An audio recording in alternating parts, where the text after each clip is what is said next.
ত্রিভুজ প্রেমের কাহিনী। রিফাত মিন্নি এবং নয়ন বন্ডের মতো পুরান ঢাকায়ও ঠিক একটি ত্রিভুজ প্রেমের কাহিনী ঘটে গেছে। মূলত মাস্টার মাইন্ড মনে করা হচ্ছে বর্ষাকে।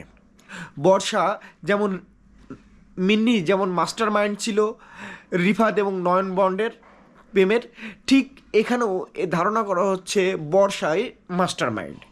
ঘটনাটি হচ্ছে পুরান ঢাকায় মাহিরের সঙ্গে বর্ষার 9 বছরের প্রেম। এভাবে প্রেম চলতে থাকে। চলার এক পর্যায়ে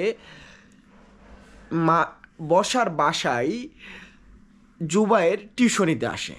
সে তার টিচার এবং এক সময় জুবায়ের এবং বর্ষা দুজনের ভেতরে প্রেমে পড়ে যায় এবং দুজনের প্রেম হয়ে যায়।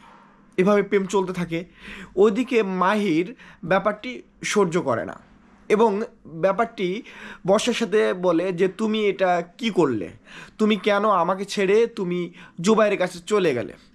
তখন বর্ষা বলে যে জুবাইর থাকলে তাদের ভালোবাসার কখনো মিলন হবে না এবং জুবাইরকে তাদের পথ থেকে যদি সরে দাঁড়ানো যায় তাহলে তাদের ভালোবাসা সফল হবে এবং তারা সুখে সংসার করতে পারবে।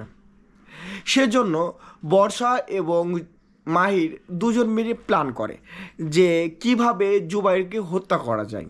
এটা 1 মাস ধরে প্ল্যানিং চলে। প্ল্যানিংয়ের এক পর্যায়ে জুবাইর বর্ষার বাসায় পড়াতে আসে। মাহির এবং তার কিছু বন্ধু একসাথে এসে ওত পেতে আছে যে কখন তাকে ধরা যায়।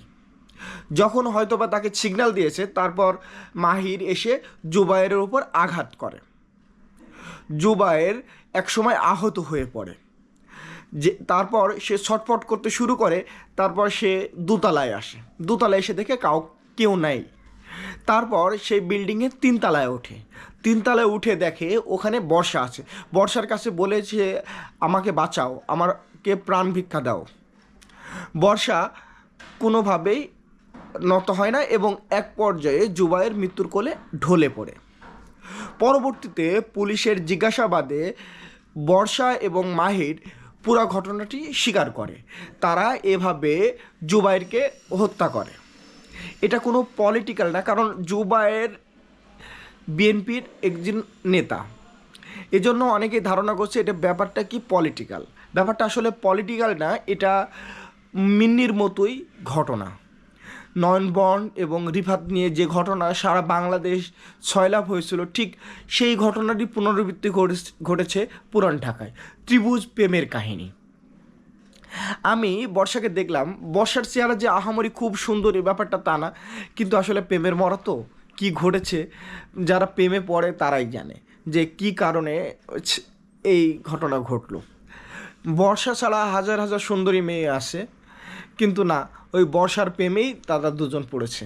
তার শেষ পর্যন্ত এটাই হলো শেষ পরিণতি।